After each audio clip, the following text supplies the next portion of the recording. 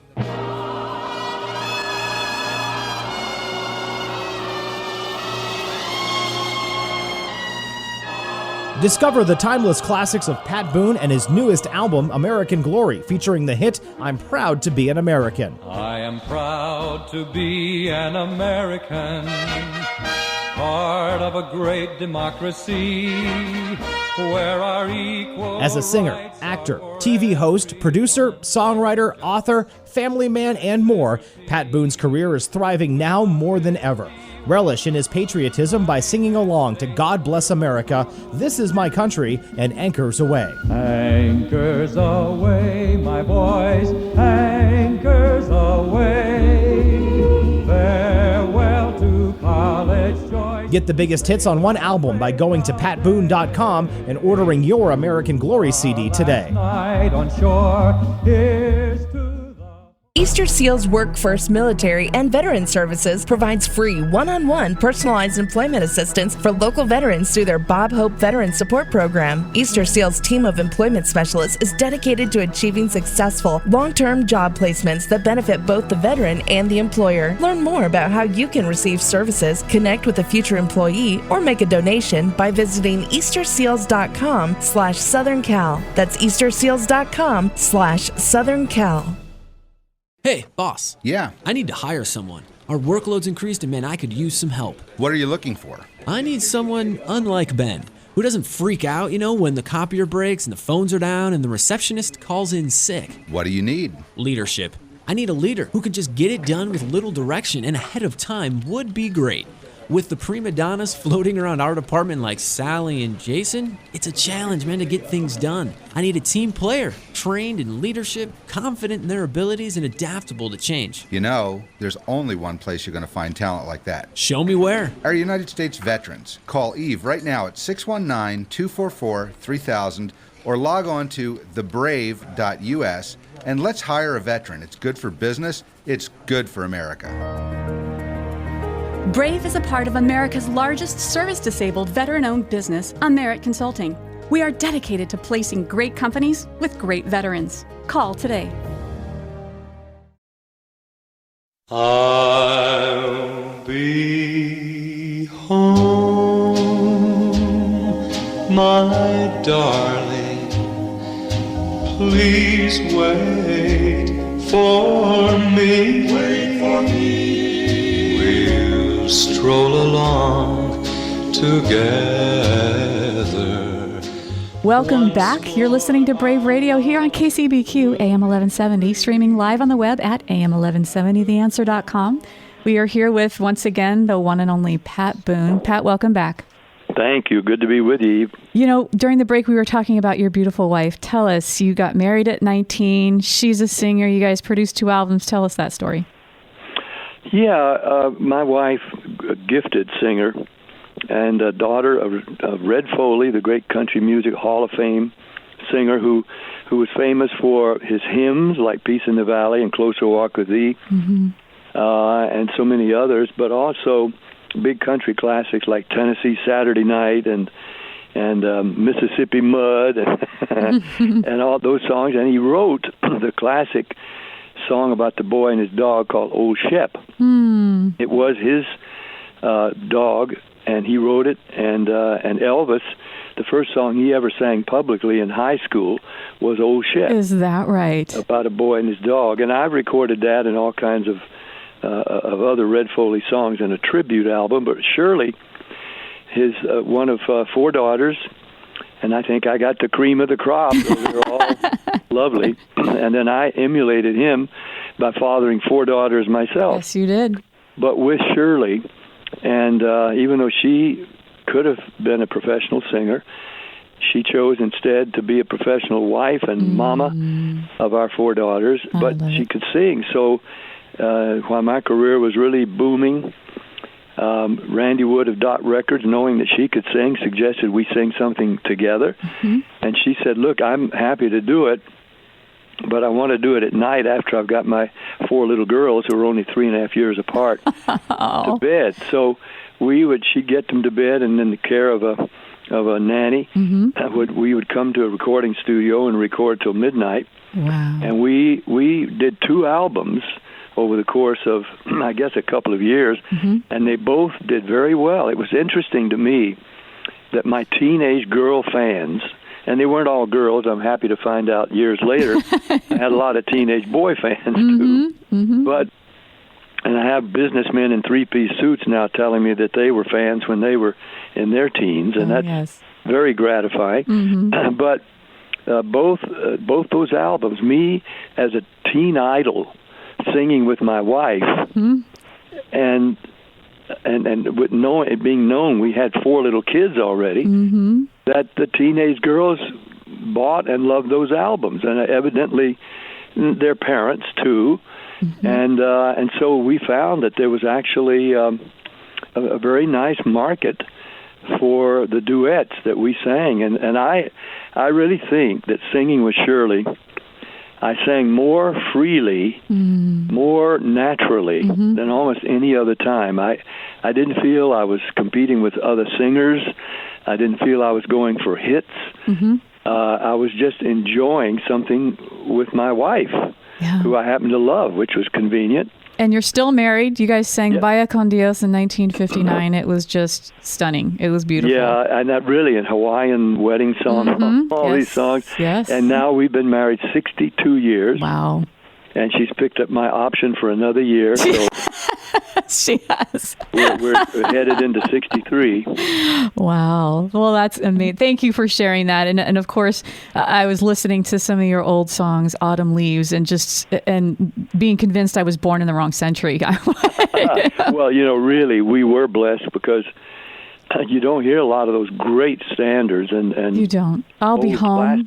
Oh my gosh. I'll be home to start serving you. Those lyrics don't exist today. I'll walk you home in the moonlight. Like, you don't hear any of that today. Yeah, and you know what? That song, glad you mentioned that, because we're talking about veterans, and that song was #1 requested song on Armed Forces Radio for 4 years. Because all the men, mainly men, were serving in other countries, riding home and hoping that their sweethearts or their wives were waiting for them. And the wives then, if they could tune into Armed Forces Radio, would request that same song because it was like their husband was promising to come home to them. So, yeah, you know what? I'm going to Israel. I hadn't thought about it. I may have to add that song to the mix because it may be that people in Israel were aware of that song. It's amazing how they kept up with American music. And it was the #1 hit in the UK in 1956. So there you go. It's my favorite now. So I think we'll have the radio play that too during one of our breaks. But thank you. And again, your passion for the military, your love for our veterans, your support for them. You also have an album called American Glory, including the hit single Under God. Can you talk about that work? Sure. We've been saying those two words, under God, in our Pledge of Allegiance since 1954, the time of General Eisenhower, who became our president. And Congress voted to put those two words into our Pledge of Allegiance, and we proudly included those words ever since. Well, there's an atheist up in San Francisco named Michael Newdow who didn't like his 9-year-old daughter saying those words in the Pledge of Allegiance at the beginning of the school year. So he went to the Ninth Circuit Court and convinced some of those judges that it was unconstitutional for the school kids to say the Pledge of Allegiance with those two words, and they agreed with him. Not the whole court, but they tried to enforce that in 9 western states. And smoke came out of my ears then. So I wrote a song about why those words are in our pledge, and it became quite a big airplay hit. It was number 15 with a bullet in the Billboard Hot 100 single chart, and ironically stopped its forward motion to #1 by Christmas music. The Christmas season interrupted the onward flow of that. I think that song was going to be #1, but it did reach 15, and that meant that the American people listening to the radio were very much in sync with us, that those words belong in the pledge. And meanwhile, I went on a Crossfire TV show to confront Michael Newdow, and I said, what's your problem? The American people have been singing this song since 1950, saying the pledge. The pledge, right. Since 1954, and you don't like it, and so you want to stop it. Why? He said, it's unconstitutional. I said, based on what? He said, the First Amendment, Congress shall make no law respecting an establishment of religion. I said, yeah, go on. What's the rest of that sentence? You don't want to say the rest of the sentence? I'll say it for you. Nor restricting the free exercise thereof. And that we ought to be able to. You don't have to say under God if you don't want to. Right. But you don't want us to say it either, and to exercise our freedom. You're forcing your view on us. No, you're forcing your view on me. I said, no, you're one guy. We're almost 300 million people, and you want to force your view on us, which, by the way, is a view based on something you cannot prove. There is no God. Versus ours, and the evidence for our belief in God is everywhere. The evidence of a creator is all around us, and it was certainly evident to Thomas Jefferson, who wrote the Declaration of Independence, talking about we owe our rights to our creator. And so that silenced him, but it didn't stop his campaign. He's still campaigning to take those two words out of our pledge.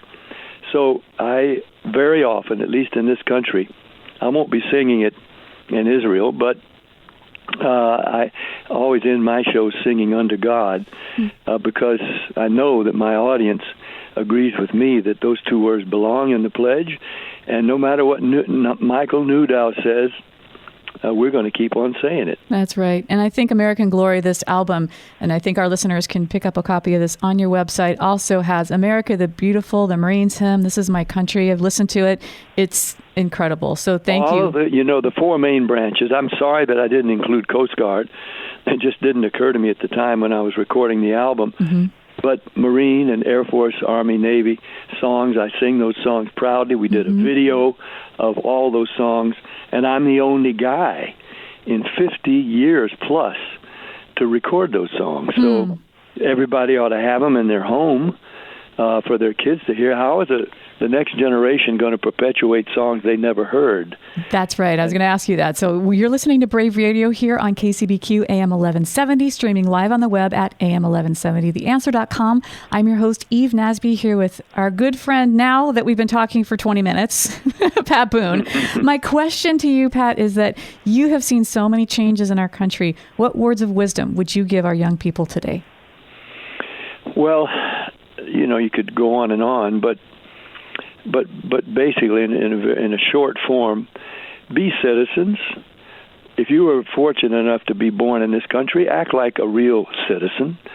And a citizen learns the history of his or her country. It's not just a course you have to take in high school or college. Unfortunately, I'm afraid a lot of the history courses there's a lot of important things left out, like Washington at Valley Forge. But get on his knees praying before they won an unwinnable battle. It was just miraculous that saved our country. But, there's so many examples that we need to know. So get hold of some well-written history books. Learn why there is an America, what you're a citizen of, how blessed and fortunate you are, and then become knowledgeable, because we've been given the privilege of electing our leadership. And when we don't take part, and unfortunately, it's quite often a miracle if 50% of the people who are eligible to vote, including so many young people, if they vote, they don't even bother to go to the polls. They may stump and yell and say they're for some candidate, but they don't bother to register a vote. And what they're chanting about may be based on just empty promises, not on factual records and proven moral stands on the part of candidates. They always they make themselves seem like saints, and they're going to perform every kind of miracle. It always happens. The current president promised everything under the sun to get elected, and he hasn't been able to deliver on very much of it. And some that he has delivered, we don't want. Anyway, but you have to be knowledgeable. If you're going to be a citizen, then you have to exercise your God-given liberty and privilege of helping elect our leadership. If you don't, every election we get either what we need or what we deserve. And if we don't take part and vote for really capable, courageous leaders who know who we're supposed to be as a country and want to keep us that way and not try to change us into something else, if we don't do it, then we're going to get what we deserve, which is a declining country and declining economy. And Ronald Reagan finally said it, and I could wind up with this. He said, if we cease to be a nation under God, we will be a nation gone under. And Reagan, as usual, put it as succinctly as you ever could. Yes. And so students and young people need to learn what it means to be a citizen and then be one. Well, Pat, thank you so much for your time today. You are a busy man, and we appreciate the opportunity to speak with you today and to hear the words of wisdom that you have. I think as we part ways, I have a book in front of me that was actually written by you, and it says The Human Touch, the story of Easter seals, because on our next segment, we're going to be featuring John Funk of the Easter Seals of Southern California. Oh, great. And I don't know if you know this, but they received a grant from the Bob Hope Foundation. So your good friend stayed in the family, and they gave money to start a foundation to help veterans who are in transition. Oh, wonderful. Well, I was the host of the Easter Seal Telethon for 18 years, and together we raised over $600 million to help mainly kids, but also grown-ups and elderly, and now more and more veterans. Easter Seals is on board, and I'm very, very proud of the association I had with them and I wrote the book, literally wrote the book. You did. I'm looking at it right now. I'm looking at your picture. You haven't changed a bit. Well, maybe a little. Oh, yes, I have. I'm glad we're on the phone. Maybe a little bit. Well, my phone is ringing here. So all right, I'll let you go. It's Marie Osmond again. Okay. Thanks again. Yeah, that girl. God. Well, God bless you God guys. bless you too. Thanks, Pat. Bye-bye. Bye.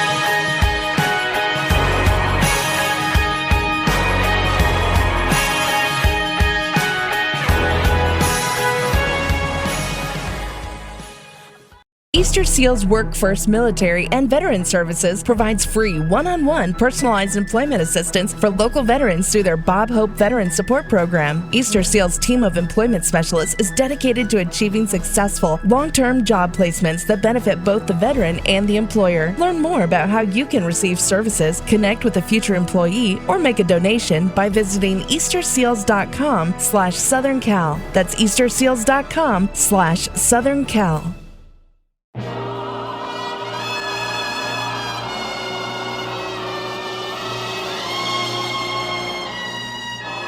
Discover the timeless classics of Pat Boone and his newest album, American Glory, featuring the hit, I'm Proud to Be an American. I am proud to be an American, part of a great democracy where our equal As a singer, actor, TV host, producer, songwriter, author, family man, and more, Pat Boone's career is thriving now more than ever.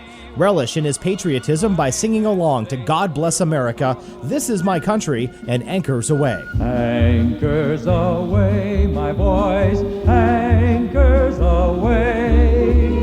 Farewell to college joy. Get the biggest hits on one album by going to patboone.com and ordering your American Glory CD today. Night on shore, here's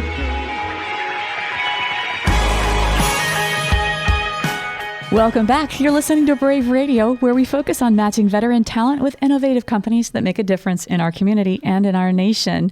On this next segment, we have to welcome back our good friend John Funk from Easter Seals of Southern California. Thanks, Eve. Always a pleasure to be with you, Julie. It's so much fun. And we have returning Gary Herbold from Merit Consulting. Welcome back.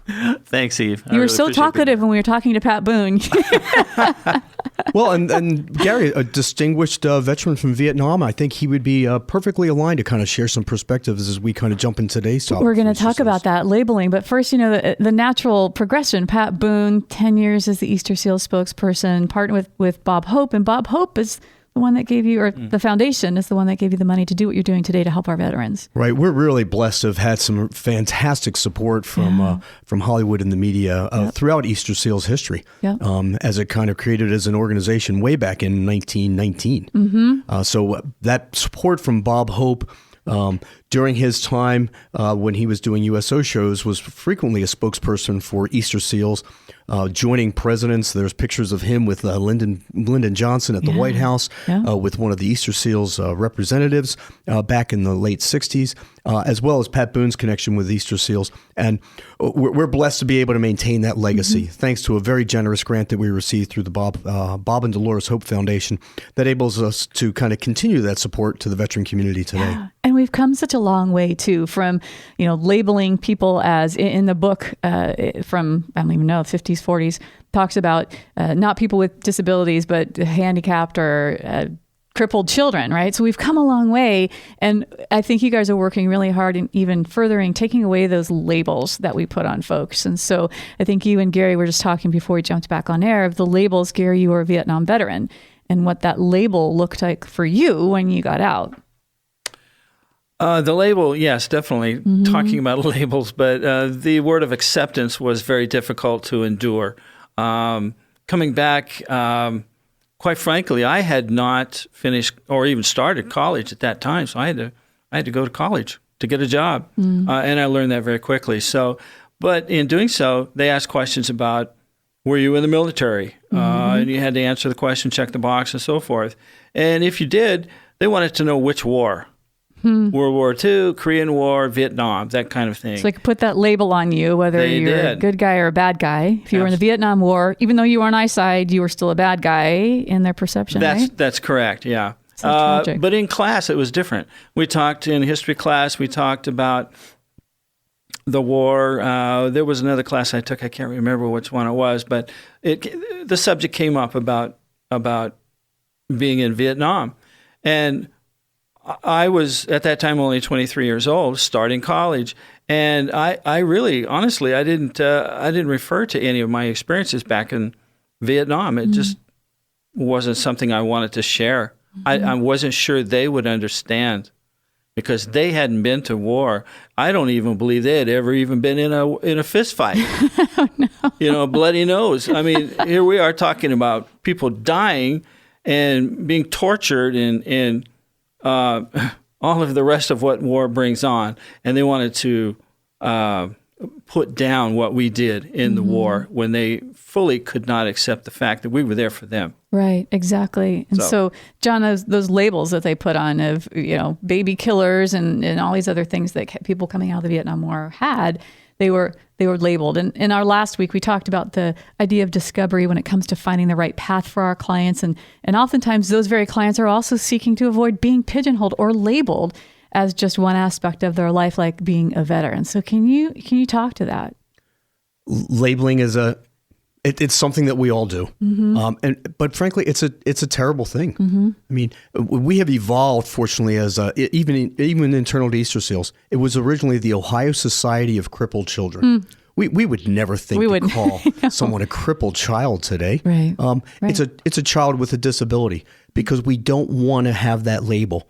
Right. We don't consider a veteran with a disability. We don't call them a disabled veteran because that immediately labels them. When the first word is disabled instead of veteran, it paints a different picture. It does. So those labels, those stereotypes, they exist for many reasons, but it's something that I think we as a society and a culture, we really need to be able to kind of work through. That's excellent. So where do you think those preconceived notions come from?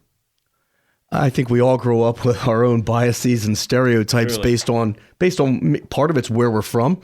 It's our educational background. It's our own experiences. It's what we personally experience, but it's also what we visually, audibly hear, experience. I mean, Hollywood and the movies, the media probably didn't do a whole lot for kind of telling your story, Gary, kind of post-Vietnam, with the films that I saw when I was in high school back in the 70s about what it told about the Vietnam veteran. That's true.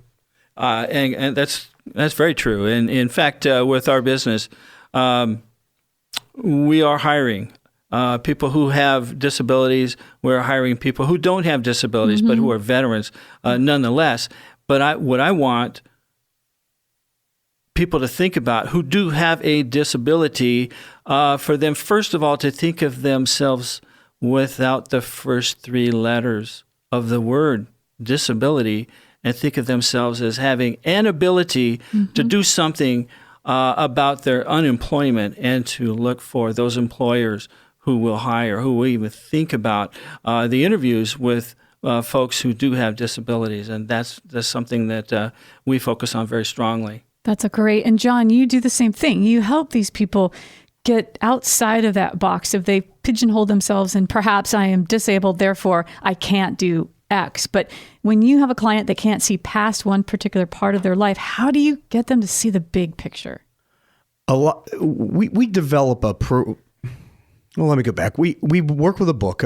It's written by David Hammis and Carrie Griffin, and it's called The Job Developer's Handbook. And the focus of that book is really about helping people discover their own personal genius. That's the phrase that they use. I like that. It's beautiful, right? Ooh, we all genius. have our own personal genius. We all want to be treated independently. We all have talents, skills, passions, desires, goals. And discovering that personal genius is kind of liberating yourself so that you're able to see what that is and find a way to achieve that. I mean, here we sit in a studio, and I think about the accommodations that we have in the studio. Right. We are all sitting in chairs that are adjustable based on our torso length, our leg, leg to knee to foot length, so we can adjust that chair. That's an accommodation. Every aircraft that I flew in the military when I was a helicopter pilot, there were accommodations. I could move the pedals fore and aft. My seat would go up and down and fore and aft. So there were accommodations. Asking people to have accommodations in the workforce is really not that big of a deal. And to get people to realize that based on my ability status or maybe certain accommodations I need, that's actually not an impediment to employment. In some ways, that's a force multiplier for employment. And we help people kind of see past that so they don't think that that's an impediment for them achieving what it is for their own personal goals. You're listening to Brave Radio here on KCBQ AM 1170, streaming live on the web at am1170theanswer.com. Follow us on Twitter at Brave Jobs or like us on Facebook to stay up to date with the latest news and trends. I'm your host, Eve Nasby, here in studio with John Funk from Easter Seals of Southern California and Mr. Gary Herbold with Amerit Consulting. So, John, what tips would you have for a transitioning veteran on how to avoid the feeling of being pigeonholed into one type of job because of his or her military background? I would challenge everybody to define themselves based on their own personal definition and not based on somebody else's definition of what it is that somebody thinks that I want. I mean, in some ways we kind of grow up thinking, well, we want to please our parents, right? We want to please our teachers, our coaches, music instructors. And at some point we kind of evolve past that and find, well, what is it that you're looking for? Yeah. So I think we spend a lot of time, with the individual, helping them, what are you about? And helping break down those barriers that say, okay, just because you were a Marine doesn't mean you need to work in security. Right. There's a lot of labels for people in the military. You know, all those young enlisted guys, all they do is know how to follow orders. All you senior guys, all you know how to do is give orders. Who actually does the work? Where's the free thinking there? Where's the ability to be mindful of the resources that are available to you? Right.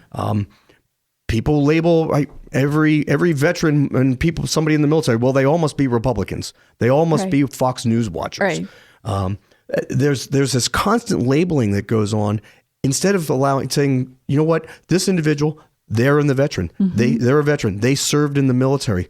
But what is it that defines them as an individual? And I think oftentimes we don't spend enough time trying to let the individual be who they are and what they're capable of being. Well, talk to the employers out there who are looking to hire a veteran, right? So what questions would you give them to ask these veterans to pull out who they really are? I think the first question should be, well, if they're there for a job, well, why do you want to work here? You know, what is it that you're going to bring to our organization to make us successursuccessful? Because when we talk with the veterans, we help prepare them not in the context of no one's going to hire you because you're a veteran.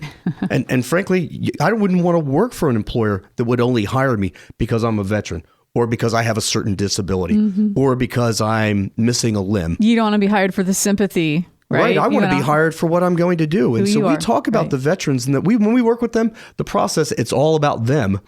But when it's time for them to go out there and start interacting with employers, it's all about the employer. Right. It's about the veteran being able to market themselves to demonstrate to the employer, this is what I'm capable of, and here's what I can do for you.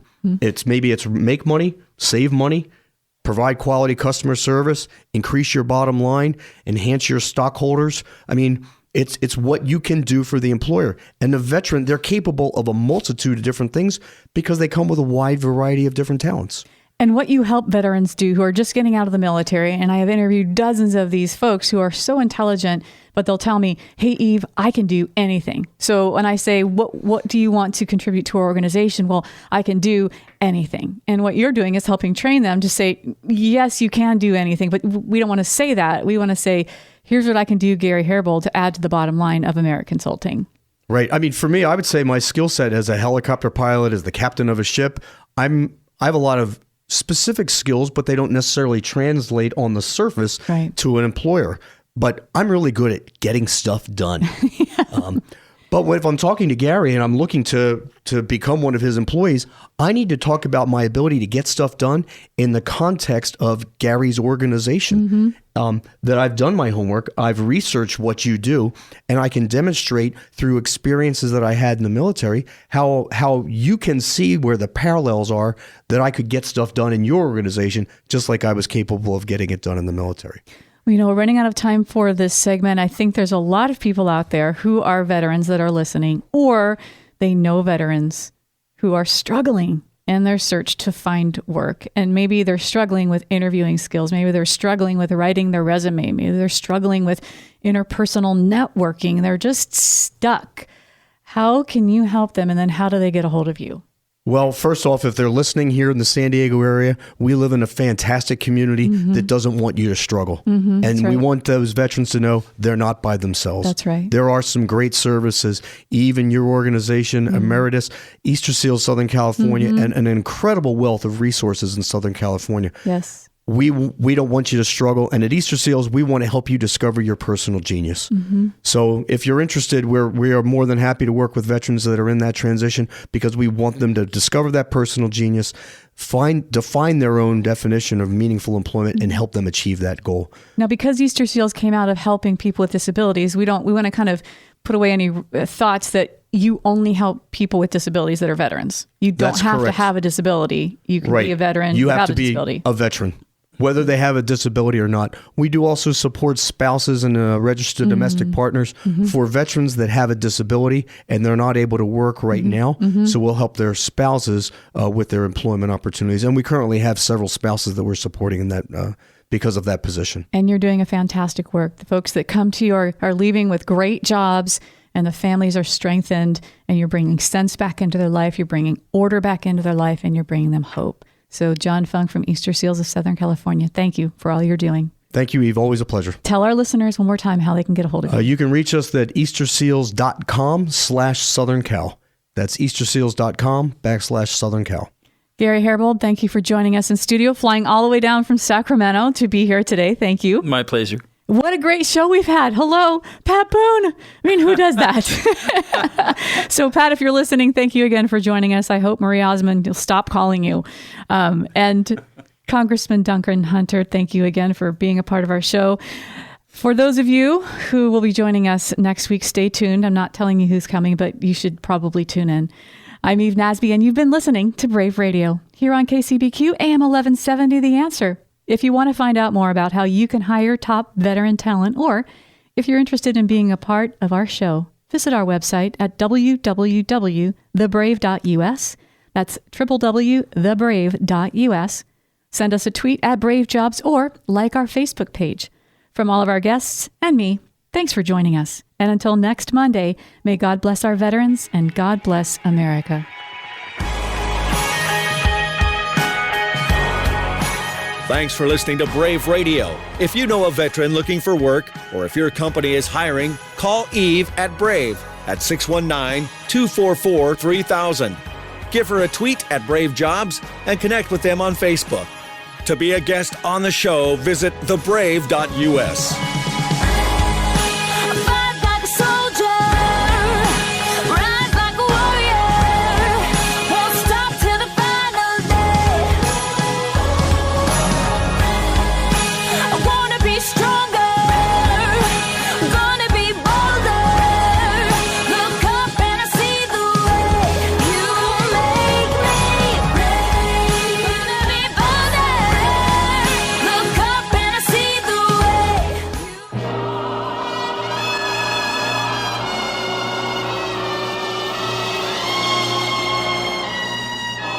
Discover the timeless classics of Pat Boone and his newest album, American Glory, featuring the hit, I'm Proud to Be an American. I am proud to be an American, part of a great democracy, where our equal As a singer, actor, TV host, producer, songwriter, author, family man, and more, Pat Boone's career is thriving now more than ever. Relish in his patriotism by singing along to God Bless America, This Is My Country, and Anchors Away. Anchors away, my boys, anchors away. Farewell to college joy. Get the biggest hits on one album by going to